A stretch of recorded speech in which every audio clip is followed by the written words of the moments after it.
Hello बच्चों, कैसे हो आप सभी। आशा करता हूँ अच्छे होंगे। और आज इस वीडियो में देखेंगे हिंदी के विगत परीक्षाओं में पूछे गए 30 क्वेश्चन। ये 30 क्वेश्चन बच्चों मोस्ट इम्पोर्टेंट और सिलेक्टेड क्वेश्चन हैं जो कि विगत परीक्षाओं में पूछे गए हैं। और चलते हैं, शुरू करते हैं आज की वीडियो का ये पहला क्वेश्चन क्या है बच्चों। क्वेश्चन नंबर 1 है कि निम्न में से कौन सा कोकिला का समानार्थी शब्द नहीं है। तो हमें इसमें बताना है कि कोकिला का समानार्थी शब्द नहीं है। तो ये 4 ऑप्शन दिए गए हैं। पहला ऑप्शन है पिक, दूसरा ऑप्शन है मधुकरी, तीसरा ऑप्शन है कोयल और फोर्थ ऑप्शन है श्यामा। तो इन चारों में से क्या है बच्चों, एक कोकिला का समानार्थी शब्द नहीं है, तो वह हमें बताना है। तो इस क्वेश्चन का जो राइट आंसर होगा बच्चों वह होगा मधुकरी। मधुकरी जो होता है ये कोकिला का समानार्थी शब्द नहीं होता है, जबकि पिक, कोयल और श्यामा जो होते हैं ये कोकिला के समानार्थी होते हैं। तो ऑप्शन नंबर बी इस क्वेश्चन का राइट आंसर हो जाएगा। बढ़ते हैं नेक्स्ट क्वेश्चन की ओर। नेक्स्ट क्वेश्चन है क्वेश्चन नंबर 2। क्वेश्चन नंबर 2 भी बच्चों अच्छा क्वेश्चन है और एग्जाम में पूछा गया क्वेश्चन है कि विशेषण की विशेषता बताने वाले शब्द क्या कहलाते हैं। विशेषण की विशेषता बताने वाले शब्द क्या कहलाते हैं। तो पहला ऑप्शन है प्रविशेषण, दूसरा ऑप्शन है विधेय विशेषण, तीसरा ऑप्शन है क्रिया विशेषण और फोर्थ ऑप्शन है उद्देश्य विशेषण। तो इन चारों में से इस क्वेश्चन का जो राइट आंसर होगा बच्चों वह होगा option number A. Option number A इस क्वेश्चन का राइट आंसर हो जाएगा। ठीक है बच्चों, आपको वीडियो के लास्ट में कमेंट करके बताना है कि आपके इस 30 क्वेश्चन में से कितने क्वेश्चन सही हुए हैं और कितने नहीं हुए हैं। ठीक है, तो वीडियो के लास्ट में कमेंट करके जरूर बताएं कि आपके इन 30 क्वेश्चन में से कितने क्वेश्चन सही हैं।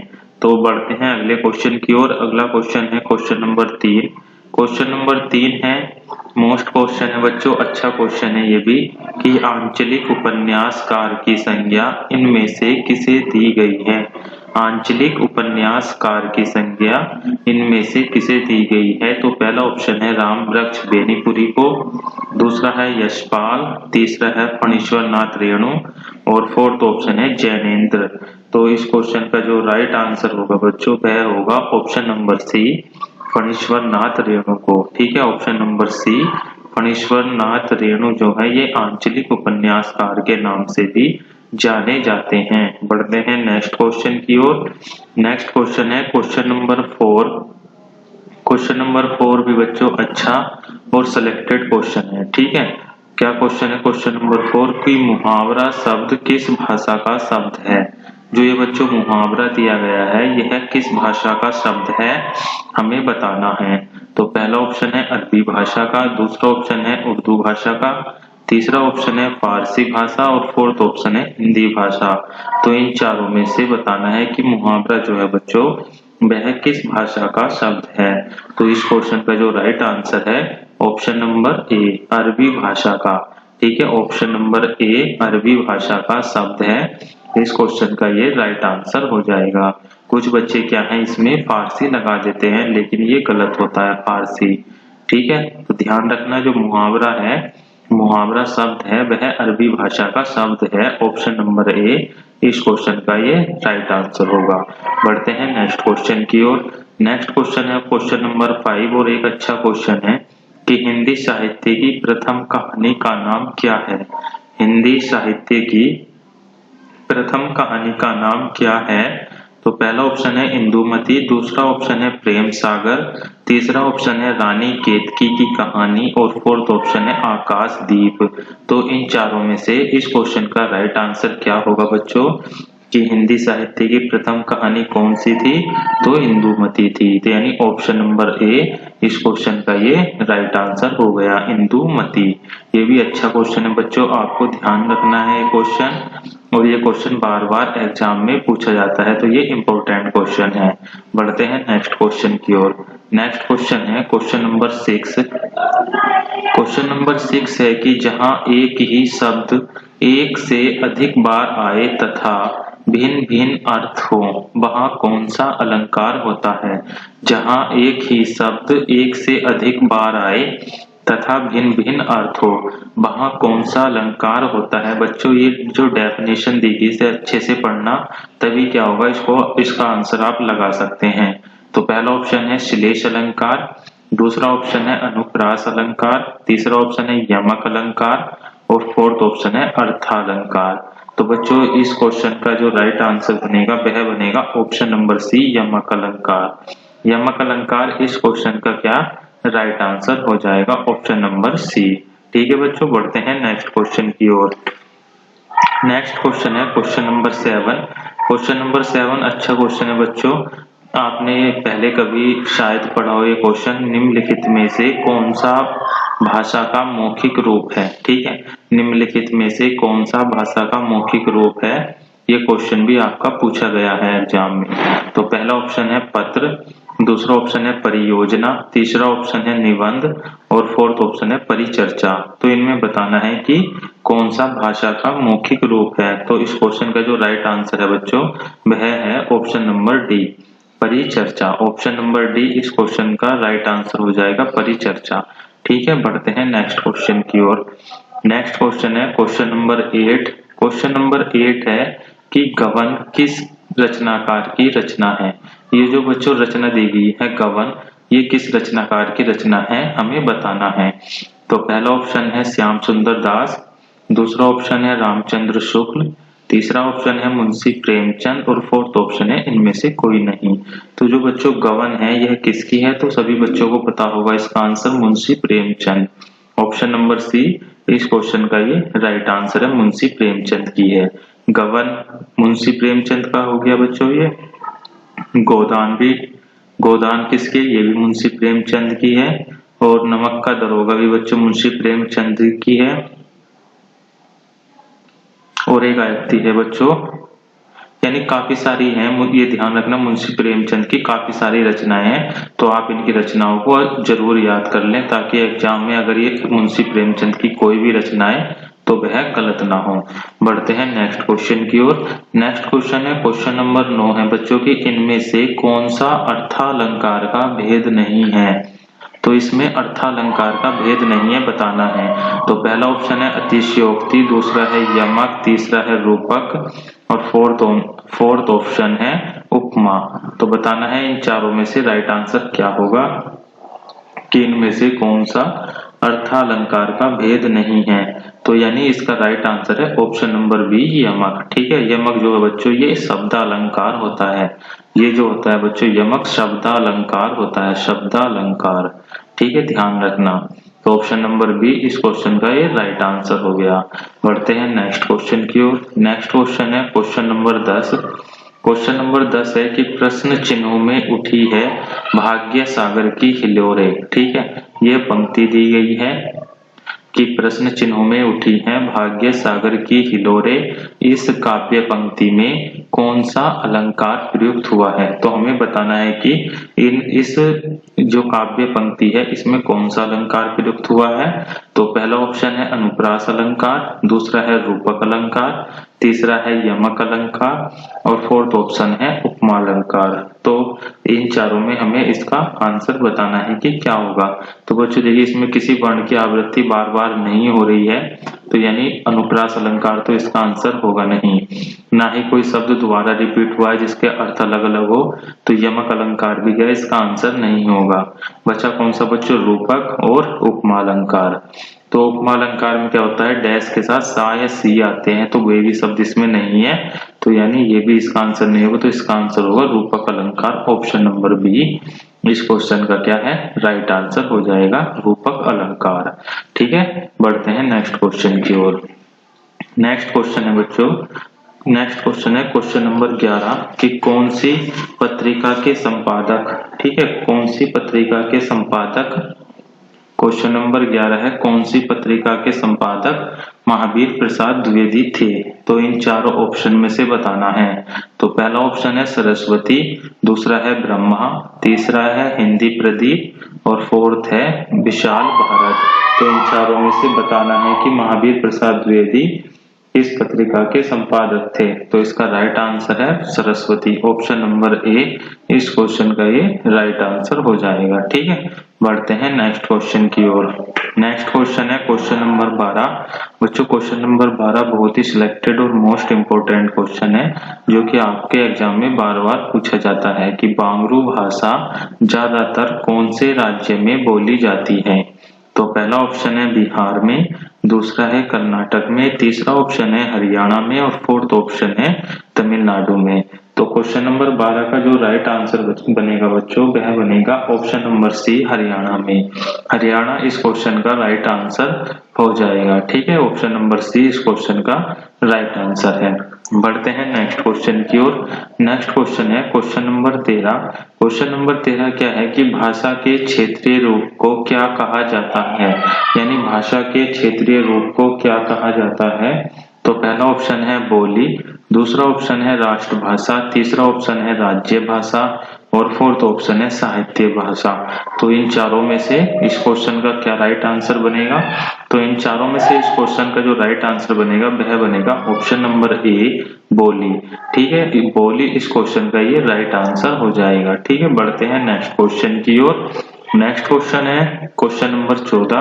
क्वेश्चन नंबर 14 क्या है बच्चों की धूमिल शब्द। ठीक है, धूमिल शब्द दिया गया है, धूमिल शब्द का विपरीत शब्द क्या होगा? यानी हमें धूमिल का विलोम शब्द बताना है कि धूमिल का विलोम शब्द क्या होगा।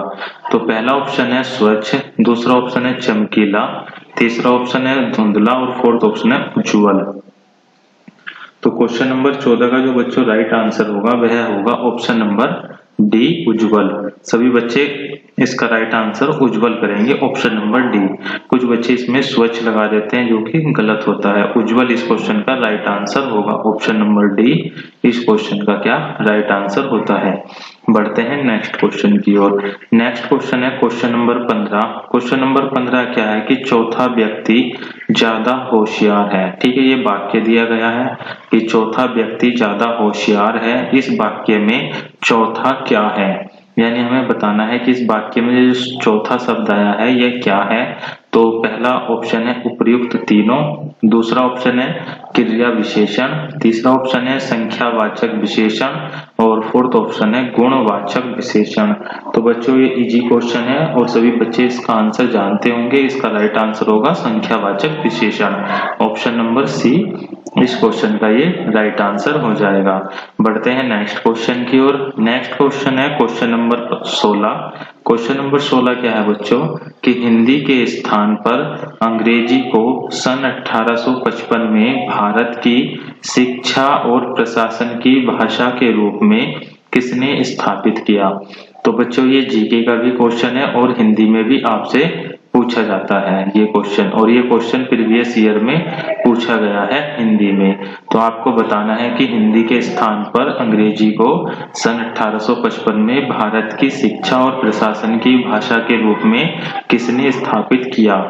तो पहला ऑप्शन है वारेन हेस्टिंग ने, दूसरा ऑप्शन है द लॉर्ड मिंटो ने, तीसरा ऑप्शन है लॉर्ड मेकाले ने और फोर्थ ऑप्शन है जॉन एडम्स ने। तो इन चारों में से इस क्वेश्चन का जो राइट आंसर बनेगा वह बनेगा option number C Lord Macaulay. Option number C Lord Macaulay इस क्वेश्चन का ये राइट आंसर होगा। बच्चों ये क्वेश्चन बहुत ही इंपॉर्टेंट और सिलेक्टेड क्वेश्चन है जो कि बार बार आपसे एग्जाम में पूछा जाता है। बढ़ते हैं नेक्स्ट क्वेश्चन की ओर। नेक्स्ट क्वेश्चन है क्वेश्चन नंबर 17। क्वेश्चन नंबर 17 क्या है बच्चों के अलंकार के मुख्यतः भेद निम्न में से कौन से माने जाते हैं? तो अलंकार के हमें भेद बताना है। मुख्यतः कितने भेद होते हैं? 3 भेद होते हैं। ठीक है, 3 भेद कौन कौन से होते हैं उन्हें हमें बताना था। तो ये इजी क्वेश्चन है बच्चों, इसका डायरेक्ट आंसर कर देते हैं ऑप्शन नंबर डी शब्दालंकार, और दूसरा होता है ये अर्थालंकार और तीसरा होता है उभयालंकार। तो ऑप्शन नंबर डी इस क्वेश्चन का ये राइट आंसर हो जाएगा। ठीक है, ऑप्शन नंबर डी इस क्वेश्चन का ये राइट आंसर है। बढ़ते हैं नेक्स्ट क्वेश्चन की ओर। नेक्स्ट क्वेश्चन क्या है बच्चों? नेक्स्ट क्वेश्चन है अच्छा क्वेश्चन है क्वेश्चन नंबर 18 कि विनय पत्रिका किस कवि की रचना है? ये विनय पत्रिका एक रचना है, यह किस कवि की है? तो बताना है कि विनय पत्रिका किस कवि की रचना है। तो पहला ऑप्शन है तुलसीदास, दूसरा ऑप्शन है सूरदास, तीसरा ऑप्शन है रहीम और फोर्थ ऑप्शन है कबीर। तो इन चारों में से इस क्वेश्चन का जो राइट आंसर बनेगा वह बनेगा तुलसीदास। ऑप्शन नंबर ए इस क्वेश्चन का ये राइट आंसर हो जाएगा। ठीक है, बढ़ते हैं नेक्स्ट क्वेश्चन की ओर। नेक्स्ट क्वेश्चन है क्वेश्चन नंबर 19। क्वेश्चन नंबर 19 है कि नाटक स्कंदगुप्त की रचना किसने की? ठीक है, ये नाटक है स्कंदगुप्त, इसकी रचना किसने की? तो पहला ऑप्शन है प्रेमचंद ने, दूसरा ऑप्शन है जयशंकर प्रसाद, तीसरा ऑप्शन है मालती जोशी और फोर्थ ऑप्शन है जैनेन्द्र। तो बच्चों ये भी क्वेश्चन बहुत ही सिलेक्टेड और इम्पोर्टेंट क्वेश्चन है जो कि आपसे विगत परीक्षाओं में पूछा जाता है। तो इस क्वेश्चन का आपको राइट आंसर बताना है क्या होगा। तो इस क्वेश्चन का जो राइट आंसर बनेगा बच्चों क्वेश्चन नंबर 19 का वह बनेगा option number B Jaishankar Prasad. Jaishankar Prasad का ये नाटक है स्कंदगुप्त। ठीक है, ऑप्शन नंबर बी इस क्वेश्चन का ये राइट आंसर हो जाएगा। बढ़ते हैं नेक्स्ट क्वेश्चन की ओर। नेक्स्ट क्वेश्चन है क्वेश्चन नंबर 20। क्वेश्चन नंबर 20 क्या है बच्चों कि सन 1974 में साहित्य अकादमी पुरस्कार प्राप्त श्री मंगल सिंह सुमन की रचना मिट्टी की बारात किस विधा की कृति है? ठीक है, ये रचना है मिट्टी की बारात। मिट्टी की बारात जो है बच्चों ये रचना है और ये रचना किसकी है? सुमंगल सिंह की है। ठीक, याद रखना कि मिट्टी की बारात किसकी रचना है? शिव मंगल सिंह की है। और यह किस विधा की कृति है? यानी ये उपन्यास है या नाटक है या कथा है या काव्य कृति है। तो इन चारों में से हमें बताना है बच्चों। इसी प्रकार के क्वेश्चन जब पेपर का लेवल हार्ड होता है तो इसी प्रकार के क्वेश्चन आपसे एग्जाम में पूछे जाते हैं। ठीक है, तो इस क्वेश्चन का जो राइट आंसर होगा वह होगा ऑप्शन नंबर डी काव्य। ये काव्य कृति है। ऑप्शन नंबर डी इस क्वेश्चन का राइट आंसर हो जाएगा। ठीक है, बढ़ते हैं नेक्स्ट क्वेश्चन की ओर। नेक्स्ट क्वेश्चन है क्वेश्चन नंबर 21। क्वेश्चन नंबर 21 है कि सन 1973 में साहित्य अकादमी पुरस्कार प्राप्त आलोक पर्व किसकी रचना है? तो हमें बताना है ये आलोक पर्व जो है बच्चों ये किसकी रचना है? आलोक पर्व किसकी रचना है? तो पहला ऑप्शन है हजारी प्रसाद द्विवेदी, दूसरा ऑप्शन है भवानी प्रसाद मिश्र, तीसरा ऑप्शन है श्री मंगल सिंह सुमन और फोर्थ ऑप्शन है भीष्म साहनी। तो इन चारों में से हमें इसका राइट आंसर बताना है कि क्या होगा। तो बच्चों जो आलोक पर्व है ये हजारी प्रसाद द्विवेदी की रचना है। ऑप्शन नंबर ए इस क्वेश्चन का राइट आंसर हो जाएगा। ठीक है, ऑप्शन नंबर ए इस क्वेश्चन का ये राइट आंसर हो जाएगा कि हजारी प्रसाद द्विवेदी। ठीक है, बढ़ते हैं नेक्स्ट क्वेश्चन की ओर। नेक्स्ट क्वेश्चन है क्वेश्चन नंबर 22।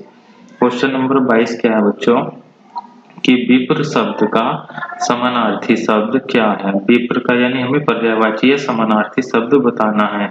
तो पहला ऑप्शन है सहचर, दूसरा ऑप्शन है याचक, तीसरा ऑप्शन है ब्राह्मण और फोर्थ ऑप्शन है विधाता। तो हमें विप्र का क्या बताना है? पर्यायवाची शब्द बताना है। तो जो विप्र का पर्यायवाची शब्द या समानार्थी शब्द होता है वह होता है ब्राह्मण।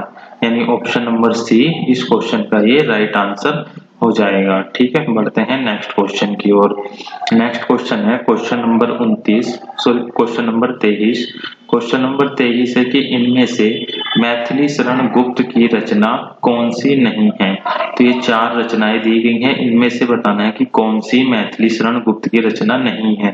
तो पहला है रंग में भंग, दूसरा है साकेत, तीसरा है भारत भारती और फोर्थ है प्रिय प्रवास।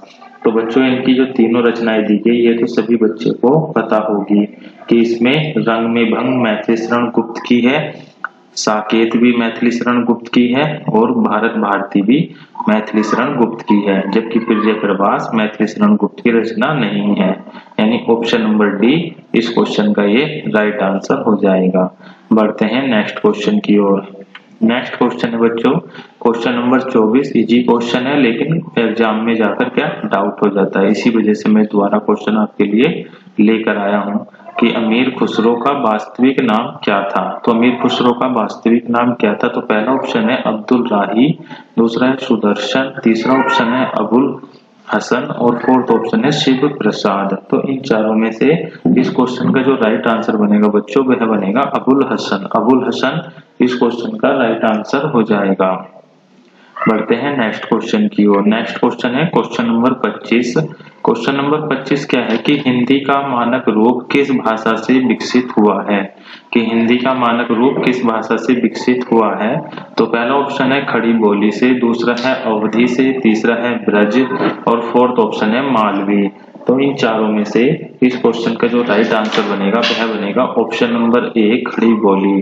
खड़ी बोली इस क्वेश्चन का ये राइट आंसर हो जाएगा। बढ़ते हैं नेक्स्ट क्वेश्चन की ओर। बच्चों ये क्वेश्चन जो है क्वेश्चन नंबर 25 सिलेक्टेड और वेरी वेरी इंपॉर्टेंट क्वेश्चन है, तो बच्चों ये क्वेश्चन जरूर ध्यान रखना। बढ़ते हैं नेक्स्ट क्वेश्चन की ओर। नेक्स्ट क्वेश्चन है बच्चों क्वेश्चन नंबर 26 कि व्यास पुरस्कार से सम्मानित उपन्यास न भूतो न भविष्यते, ये उपन्यास है किस लेखक की रचना है। तो बच्चों ये बहुत ही इंपॉर्टेंट उपन्यास है कि न भूतो न भविष्यते, कई बार एग्जाम में पूछा गया है। यह किसकी रचना है। तो पहला ऑप्शन है नरेंद्र कोहली, दूसरा है कुंवर नारायण, तीसरा ऑप्शन है रामदरस मिश्र और फोर्थ ऑप्शन नरेश मेहता। तो क्वेश्चन नंबर 26 का जो बच्चों राइट आंसर बनेगा वह बनेगा option number A Narendra Kohli. Narendra Kohli इस क्वेश्चन का राइट आंसर है कि न भूतो न भविष्यते किसकी रचना है या किसका उपन्यास है। तो नरेंद्र कोहली का है। तो बढ़ते हैं नेक्स्ट क्वेश्चन की ओर। नेक्स्ट क्वेश्चन है क्वेश्चन नंबर 27 कि धावक तेज गति से दौड़ते हैं, वाक्य में तेज गति, ये तेज गति क्रिया विशेषण का कौन सा भेद है। यानी इस वाक्य में तेज गति जो शब्द आया है बच्चों ये क्रिया विशेषण का कौन सा भेद है हमें बताना है। तो पहला ऑप्शन है रीतिवाचक क्रिया विशेषण, दूसरा ऑप्शन है स्थानवाचक क्रिया विशेषण और तीसरा ऑप्शन है परिमाणवाचक क्रिया विशेषण और फोर्थ ऑप्शन है बच्चों कालवाचक क्रिया विशेषण।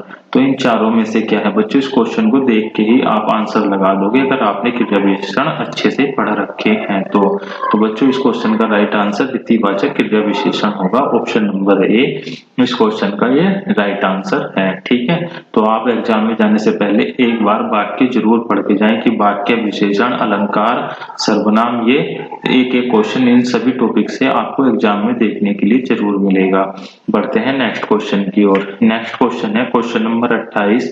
क्वेश्चन नंबर 28 क्या है बच्चों कि मेरी जेब में 10 रुपए हैं, वाक्य में प्रयुक्त काल कौन सा है। कि मेरी जेब में 10 रुपए हैं, वाक्य में प्रयुक्त काल कौन सा है। तो पहला ऑप्शन है संदिग्ध वर्तमान काल, दूसरा है पूर्ण वर्तमान काल, तीसरा ऑप्शन है असंदिग्ध वर्तमान काल और फोर्थ ऑप्शन है अपूर्ण वर्तमान काल।